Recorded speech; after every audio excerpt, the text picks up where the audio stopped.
नमो नमः। प्रवाचिका अहन्तया जोशी संस्कृताध्ययने समेषां स्वागतम्। अधुना अग्रिमा कथा पठिष्यते। अस्तु तर्हि आरंभं कुर्मः। राजांच्या तारिफेच्या राजकारणी मामल्यात एका व्याधीवर कोणतीच मात्रा लागू पडत नव्हती.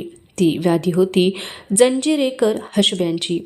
दर्याची खोळ पांघरलेला, जंजिराच्या बिकट बसकणीत बसलेला सिद्धी मजलेत येईल तितुकी कोकणची किनारपट्टी तसनस करीत होता.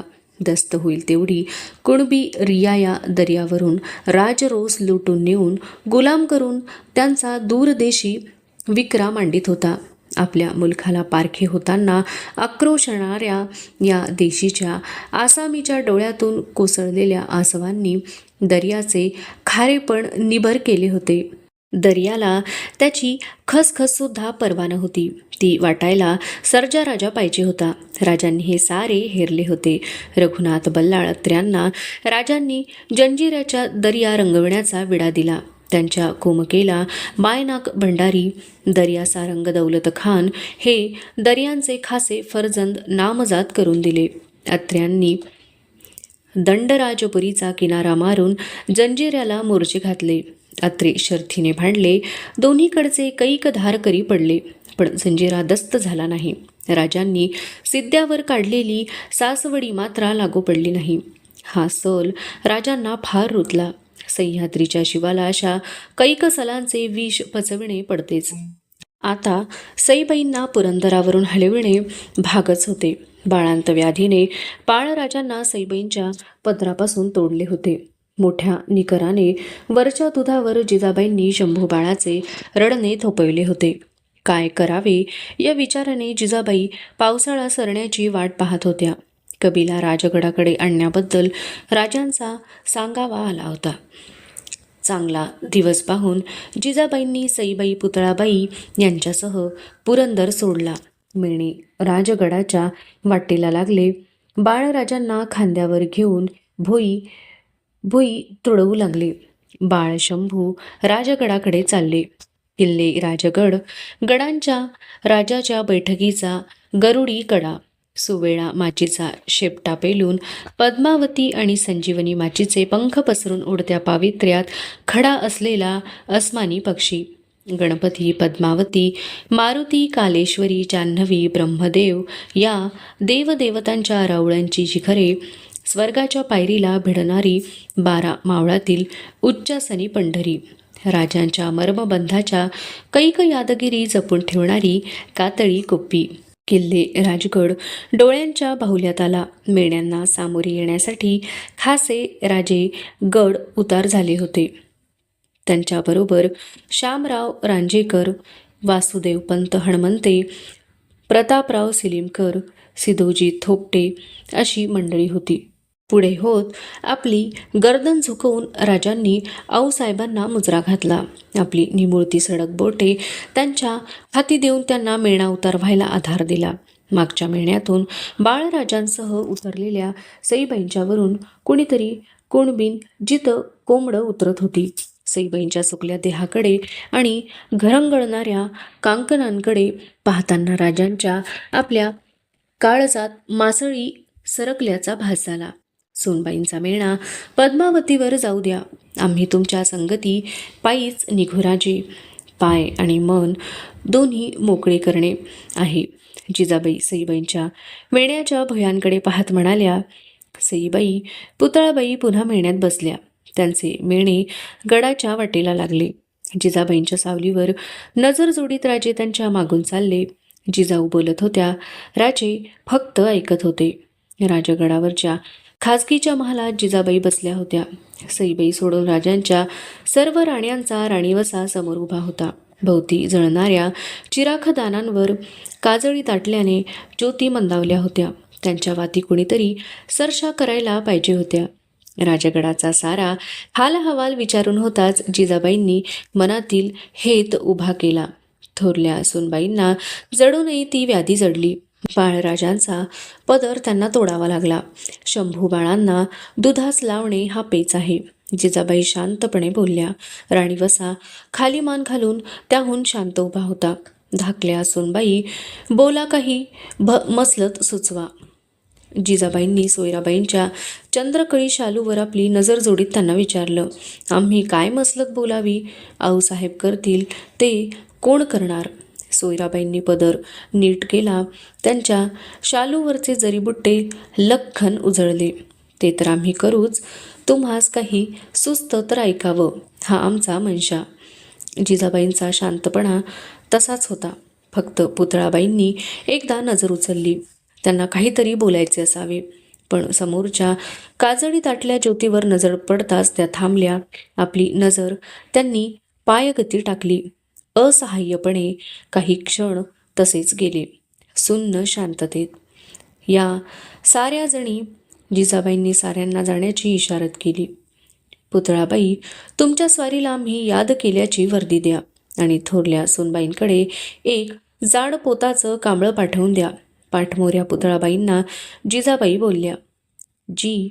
पुतळाबाई कसल्या तरी विचारभिंगरीतून भानावर येत म्हणाल्या आणि त्याही इतर राणीवशामागोमाग महालाबाहेर पडल्या. बैठकीवरून उठून शांत पावली चालत जिजाबाईंनी चिराखदानांच्या तेलात डुबलेली पितळी सरशी उचलली. तिने ज्योतीवरच्या काजळ्या झटकल्या, वाती सरशा केल्या. तवान्या ज्योतींनी महालाचा अंतरंग उजळून टाकला. वरती पावलेले राजे जिजाबाईंच्या महालात आले. या राजे, बाळराजांसाठी काही योजनच आम्ही तुम्हाला याद फरमावलं. जिजाबाई समोर उभ्या असलेल्या राजांना धीराने बोलल्या. आज्ञा आऊसाहेब, आम्हाला वाटतं बाळराजांसाठी एखादी दूध आई जोडावी. जी. राजांनी चमकून वर पाहिले. ती नजर दुखरी होती. घोटाळलात? त्याविना दुसरा मार्ग नाही. जिजाबाई समजावण्याच्या बोलात बोलल्या. मासाहेब करतील ते सारं समजूनच. पण राजांना काहीतरी बोलायचे होते. उद्याच आम्ही कापूर हुळास गाड्यांच्या धाराऊला बोलावू धाडणार आहोत, हे ठरलं. जी. म्हणून राजे मुजरा करीत तसेच 5 कदम मागे हटले.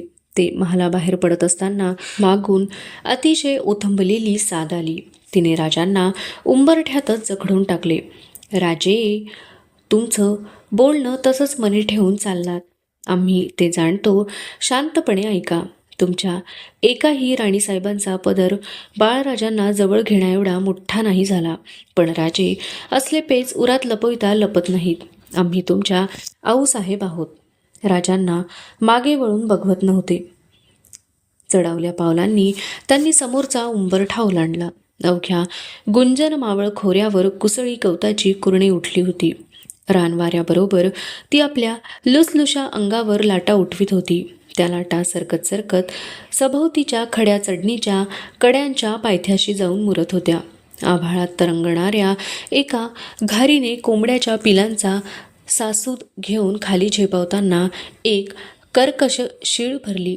कोंबडीने पंख फुलवून क्वाक क्वाक क्वाक क्वाक करीत पिल्लांना झुडपात आसरा घ्यायची इशारत दिली. घारीची शीळ गुंजवण माळाभोवतीच्या कड्यांना थडकून परतली आणि गुंजावणीच्या खळखळाटात बुडून गेली. झुंजारराव मरळांनी टाच दिलेला घोडा गुंजवणीच्या पाण्यावर एक फव्वारती पांढरी रेघ रेखून पार झाला. आऊसाहेबांचा सांगावा घेऊन झुंजारबा मरळ कापूर होळाच्या गावठाणाकडे घोडा फेकू लागला. त्यांच्या पगडी खालून निसटलेले घामाचे ओघळ कानचिलावरच्या पांढऱ्या कल्ल्यांवर उतरले होते. नरसापूर मागे पडले आणि एका मजलेतच झुंजारबांनी कापूर होळाची वेस ओलांडली.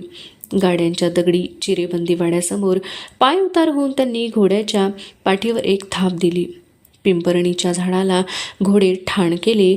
कपाळावरचा घाम बोटांच्या पन्हाळीने भुईवर निसरून टाकला आणि वाड्याच्या भल्या मोठ्या दरवाजात उभे राहूनच त्यांनी मावळी लगावात साद घातली. धाराक्का हो! चौक सदरेजवळ बांधलेली करडे त्या सादीने खूर खटखटवीत धडपडून उठली. कोंबडी घुसपटली. त्या गलक्याने आत काटवटीत पीठ मळून भाकऱ्या थापणाऱ्या धाराऊला बाहेर कोणीतरी आल्याची वर्दी दिली. गाडग्यातल्या पाण्यात गोंदलेले हात बुजगळून लुगड्याच्या पदरावर त्याचे पाणी निपटीत धाराऊ वाड्याच्या दरवाजात आली. तिचा बांधा कुणबाऊ कस्तार होता. कपाळी आडव्या कुंकवाची बोटे होती. उमर मध्यम असून तशी वाटत नव्हती. तबियत निखाऱ्यावर फुलल्या भाकरीगत डौलदार होती. मळवटावरच्या कातड्यावरचे आडवे कुंकू वर चढवीत तिने विचारले, साथ घातली जणू. कोण? झुंजारबा? नी बाहेरच बरं हुबं, येवा की आत. हा ते काय योळ नाही. राजगडावरनं आऊसाहेबांचं बलाऊ घेऊन आलो. झुंजारबा धाराऊला बोलले. पर समधी शिवारात गेल्यात नी. समद्यानं काय काय हाय? बलाऊ तुला हाय? मला नसल जी. माझी पोरं आहेत राजाच्या लष्करात, तेसनी असल. का कान फुटलं की काय माझं? खुद आऊसाहेबांनीच सांगितलं की धाराऊला मोहरं घालूनच घेऊन ये म्हणून. झुंजारबांनी वाड्याच्या दगडी उंबऱ्यावर पाय आपटून पायताणावरची धूळ चटकली. आत्ता व म्हणत धाराऊ बिगी बिगी आत गेली. परसातून तिनं कुणाच्या तरी पोराला शिवाराकडे पेटाळलं. मिळतील ती लुगडी चोळ्या तिने एका फडक्यात ठेवून त्यांचे बोचके आवळले. रायाजी आणि अंतोजी हे धाराऊचे भरल्या माटाचे 2 तरणे मुलगे शिवारातून आले. त्यांच्या आईनं त्यांना सारा करीना सांगितला. आपल्या अस्तुऱ्यांवर वाडा सोपवून ते दोघेही का बरं बलाऊ आलं असल असा मनाशी विचार करीत पाठीवर ढाला बांधून तयार झाले. गूळ पाणी घेऊन हुशार झुंजारबांनी ठाण केलेले घोडे सोडले. त्यांच्या मागून पायातली चपली कुरकुरू वाजवीत काखेतून घसरणारे बोचके गोंदल्या हातांनी सावरीत धाराऊ चालू लागली. रायाजी आणि अंतोजी तिच्या दुतर्फा चालली. गाड्यांची धाराऊ राजगडाकडे निघाली. पिकल्या भात खाचरांच्या बांधावर उतरलेले करडे कवडे डौलत माना फिरवत होते. त्यांनी टिपलेल्या भाताच्या गोट्यांनी त्यांचे गांजे फुगले होते. कापूर होळाच्या शिवेजवळची महादेवाच्या देवळाची घुमटी आली तसे चालता चालताच थांबून पायातील चपल्या खिनभर उतरून त्या घुमटीला हात जोडून धाराऊ आपल्याशीच बोलल्यासारखी पुटपुटली. शंभूर महादेवा. धाराऊ राजगडावर आल्याची वर्दी जिजाबाईंना मिळाली. त्यांनी तिला आपल्या महालात बोलावून घेतले. धाराऊने पुढे होत जिजाबाईंच्या पायांना हात लावून 3 वेळा नमस्कार केला. धाराबाई, एक जोखमीची कामगिरी तुझ्यावर सोपविण्याचा आमचा इरादा आहे. तुझी कूस इमानाची, तुझी मुलं राजांच्याशी बंदित म्हणून ही बात आमच्या मनी आली. सांगाजी, आम्ही पायाची माती. धाराऊ आदबीने म्हणाली. नाही धाराऊ, आता तू बाळराजांची दूध आऊ होशील. आमच्या शिवबा राजांच्या शंभू बाळांना दूध पाजण्याची जोखीम आम्ही तुझ्यावर टाकावी म्हणतो. तुझा इरादा काय? नुकत्याच दगावलेल्या आपल्या 6 महिन्यांच्या छोट्या लेकीच्या सईनं धाराऊचे भाबडे डोळे पाणावले. आपण ऐकतो ते खरे आहे यावरच तिचा विश्वास बसेना. बसावा तरी कसा? राजांच्या लेकाला माझं दूध? आम्ही कुणबी गरिबांची थट्टावती आजी. धाराऊ कळवळून बोलली. इमानी माणसांची थट्टा करण्याचं आम्हास कधी साधत नाही. तुझा हो ऐकायला आमचे कान आतुरलेत. जी धाराऊने मान डोलावली. जिजाबाईंनी आपल्या हातांनी धाराऊची खणा नारळानं ओटी भरली. तिला घेऊन त्या सईबाईंच्या महालात आल्या. धीर देत म्हणाल्या, सुनबाई, ही धाराबाई. आजपासून बाळराजांच्या दुधाची आबाळ नाही व्हायची. हिच्या पदराखाली आणि तुमच्या नजरेखाली ते वाढतील. थरथरत्या कृश हातांनी सईबाईंनी आपल्या मांडीवरून बाळराजांना उचलले. धाराऊच्या गोंदल्या हातात त्यांना देताना न राहून त्या म्हणाल्या, आजपासून तुम्ही यांच्या मासाहेब. आम्ही नावाच्या उरलो. सईबाईंचे डोळे भरून आले. तसं का राणीसाब? पापणीला पाणी आणू नका. जेनं आबाळ हुबं केलं या त्यानं पंख बी दिल्याली असत्यात. राजांचा ह्यो दिवा माझ्या जीवाच्या पत्राखाली औक्षवंत हाय. याची आबदा नाही करू द्यायची म्या. धाराऊचे कनवाळू कुणबी काळीज बोलले. त्यांचे बोलणे ऐकायला जिजाबाई महालात नव्हत्या. श्रींच्या कल्याणकारी राज्याची आणभाग शंभू महादेवासमोर घेणाऱ्या एका राजाचा लसलसता अंकुर एका कुणबिणीच्या पदरात होता. धाराऊ नावाप्रमाणे शंभू बाळांच्या दुधाच्या धारेची आऊ बनली होती. जगदंबेनेच त्या 2 जीवांची सांगड जोडून दिली होती. राजगडावर आता भल्या पहाटेपासून हळूहळू उतरत असलेले दाट धुक्याचे बख्तर दिवस कासराभर वर चढला तरी हटत नव्हते. बाले किल्ल्यातील जान्हवीच्या आणि ब्रह्मदेवाच्या देवळातील घंटानाद त्या धुक्यात मुरून जात होता. धाराऊचे दूध आता शंभूबाळांना मानवले होते. त्यांनी बाळसे धरायला सुरुवात केली होती.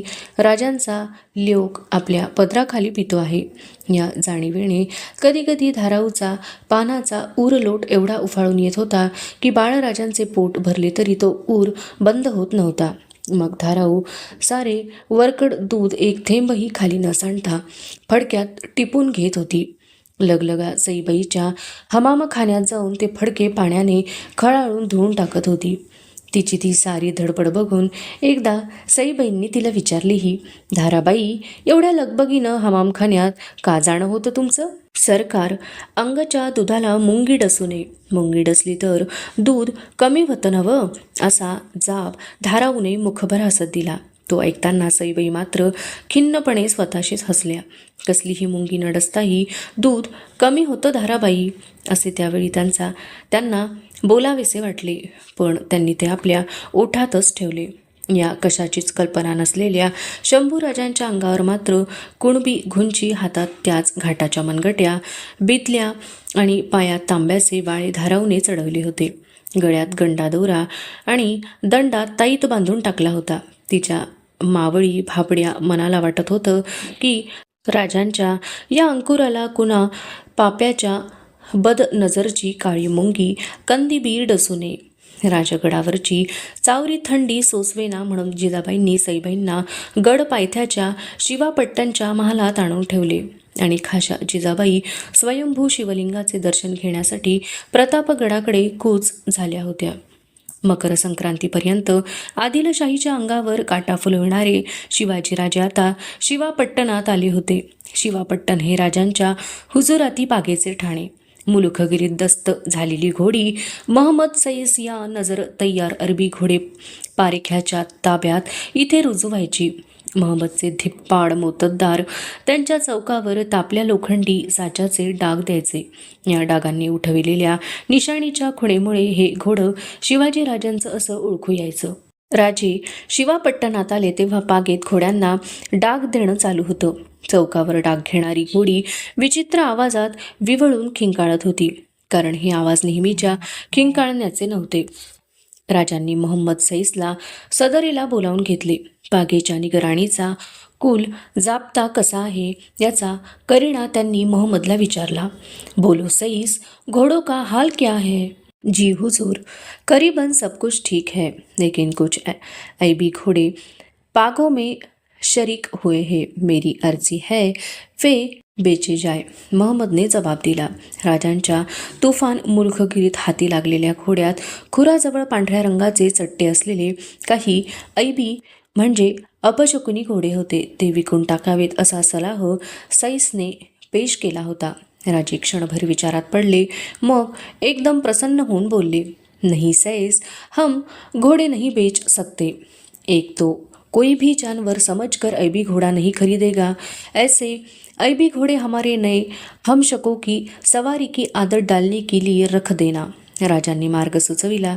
जी हुजूर, म्हणून सईस मागल्या पावली मागे हटू लागला.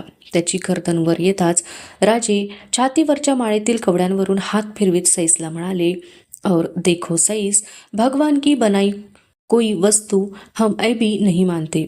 सदर कारभार उरकून राजे सईबाईंच्या महालात आले. महालात सखू, राणू, अंबा या तिघी बहिणी शंभूबाळांशी खेळण्यात रमल्या होत्या. बाळराजे ता ता करीत त्या तिघींच्या मेळ्यात पालथे पडून एकदम पुढे झेपावत होते. त्या तिघींपैकी जिचा आवाज ऐकू येईल तिच्याकडे बघून खिदळत होते.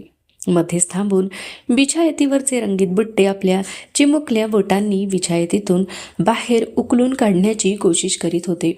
त्यांचा खेळ पाहून सुखावलेले राजे हसत हसत पुढे झाले. मुलींच्या रिंगणातून शंभूबाळांना त्यांनी वर उचलले, छातीशी जवळ केले. राजांकडे पाहणारे शंभूबाळ गोंधळून गेले. क्षणभर त्यांची नजर राजांच्या कानात डोलणाऱ्या सोनेरी चौकड्यांकडे गेली. दुसऱ्या क्षणी त्यांनी राजांच्या हनुवटीकडे वळलेल्या दाढीतील काही बटा आपल्या मुठीत पकडल्या आणि मूठ इकडे तिकडे 2 वेळा नाचविली. त्या नाचत्या मुठीबरोबर ताणल्या केसांच्या मुळातून एक अननुभूत वेदनेची कळ राजांच्या हनुवटीतून साऱ्या अंगभर दौडली. कितीतरी दिवसांपासून अशी कळ आपणाला हवीशी होती असे त्यांना वाटले. ते शंभू बाळाकडे दर्पणात पाहिल्यासारखे पाहू लागले. बाळराजांनी दाढी सोडली आणि राजांच्या कंठाजवळ बिलगलेल्या कवड्यांच्या माळेतील कवडी पकडताना ते ता ता म्हणून खिदळले. चिमटीतील कवडी तोंडात घालण्यासाठी धडपडू लागले. बहुत खूप, एक वार आमची पछाण नाही धरली तरी चालेल, पण आईच्या कवड्या कधीच विसरू नका. राजे स्वतःशीच बोलल्यासारखे बोलले. हळूवार हातांनी राजांनी सखूच्या हाती शंभूबाळांना दिले. देव्हाऱ्याजवळ हातात निरांजने घेऊन उभ्या असलेल्या सईबाईंच्याकडे त्यांची नजर गेली. सईबाई मंद हसत होत्या. तबकातील निरांजनाच्या ज्योतींसारख्या त्यांना हसताना पाहून राजांना आश्चर्य वाटले. त्यांच्याजवळ जात राजांनी विचारले, हसलात शा? सईबाई पुन्हा मंदशा हसल्या. शंभूबाळांनी राजांची दाढी मुठीत पकडली त्याचे त्यांना हसू येत होते. आजवर कुणाचाही हात त्यांनी राजांच्या दाढीला भिडलेला पाहिला नव्हता. पण हे राजांना कसे सांगावे तेच त्यांना कळेना. स्वारींचं येणं होतं तेवढंच आमचं हसणं. सईबाईंनी गनिमी कावा केला. राजांच्या कपाळी कुमकुम तिलक भरला. थरथरत्या हातांनी त्यांच्या मुद्रेभोवती तबकातील ज्योती फिरविल्या. सईबाईंना पाहताना राजांना जाणवून गेले की शंभूबाळांनी चांगले अंग धरले आहे. तेवढेच सईबाईंनी आपले अंग टाकले आहे. बाळराजांचं उष्टावण होणं आहे. फलटणला दादासाहेबांना आवतन सईबाईंचे बोल अर्धवटच राहिले. ते होईल. तुम्ही आता प्रतापगडाकडे जाण्याची तयारी ठेवा. तिथली हवा तुम्हास मानवेल. राजांनी मनाच्या खोल कप्प्यातील सल बाहेर काढला. सईबाई एकदम गंभीर झाल्या. त्यांचे डोळे भरून आल्यागत झाले. हातातील निरांजनाच्या प्रकाशात ते राजांना दिसू नयेत म्हणून त्यांनी वाकून देव्हाऱ्यासमोरच्या चंदनी पाटावर औक्षणाचे तबक ठेवले. राजांनी त्यांची कातरता हेरली न राहून ते भाव भरल्या आवाजात म्हणाले, सई, दिल टाकू नका. आणि आत्म्यावरही हात फिरवणाऱ्या त्या थपथपत्या शब्दांनी सईबाईंचा बांध फुटला. घशातून हमसून येणारे हुंदके रोधण्याचा पराकाष्ठेचा यत्न करूनही ते थांबत नव्हते. विचित्र कंठ दाटल्या शब्दात त्या बोलल्या, आमचा भरवसा नाही बाळाच्या मासाहेब धाराऊ. त्यांना त्यांच्या दुधासाठी स्वारींनी काही तैनात लावून द्यावी. त्या बोलांनी राजे सुन्न झाले. त्यांना काही बोलवत नव्हते. जीवनातील काही सत्तेच अशी असतात की त्यावर माणसाच्या वाणीचे भाष्य अपुरे असते. येतो आम्ही म्हणत राजे वळले. 4 मुले खेळात रमली होती. महालाबाहेर पडलेल्या राजांच्या मनात सईबाईंच्या बोलांनी दौड धरली होती. आता आमचा भरोसा नाही.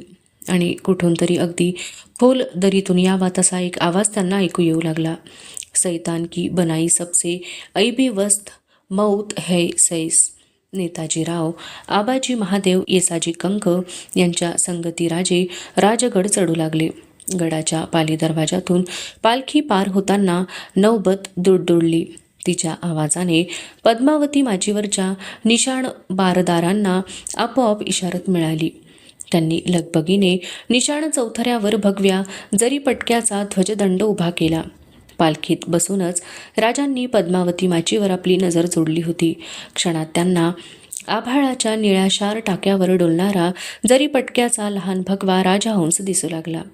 गड माथ्यावरचा फडफडणारा जरीपटका बघताना नेहमीच आपल्या छातीवरचा जामा काखेजवळ दाटत जातो असे राजांना वाटत आले होते.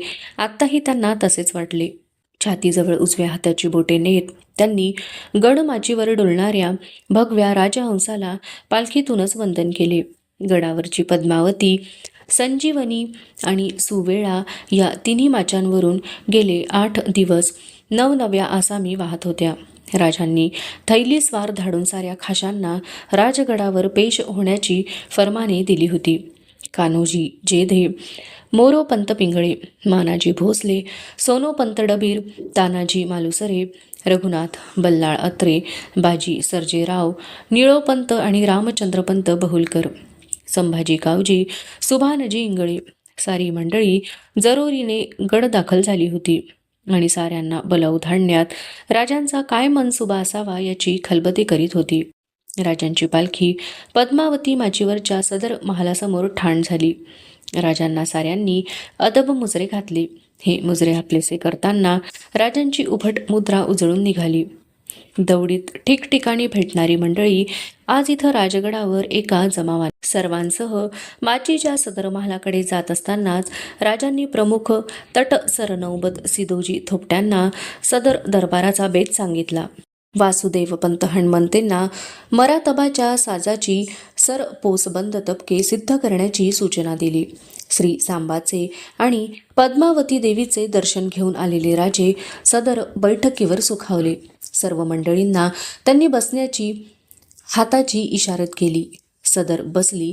राजांनी पुजाऱ्याने पेश केलेल्या परडीतील भवानीचा भंडारा चिमटीत घेऊन ती चिमट जगदंब जगदंब म्हणत सदरेसमोर उधळली. दुसऱ्या चिमटेने भंडारा कपाळावरच्या शिवगंधावर घेतला. चिमटीची दोन्ही बोटे आपल्या गळ्याला टेकवली. भंडाऱ्याची भली थोरली परडी साऱ्या सदरभर फिरली. मानकऱ्यांनी आपले मळवट भंडाऱ्याने भरून घेतले. राजांनी आपल्या मनाचा हेतू खुला केला. अवशिष्टा कथा अग्रिमे भागे पठिष्यते. अस्तु तर्हि पुनर्मिलामः. तावन् मंगलं भूयात् शुभं भूयात्. नमो नमः. धन्यवादाः.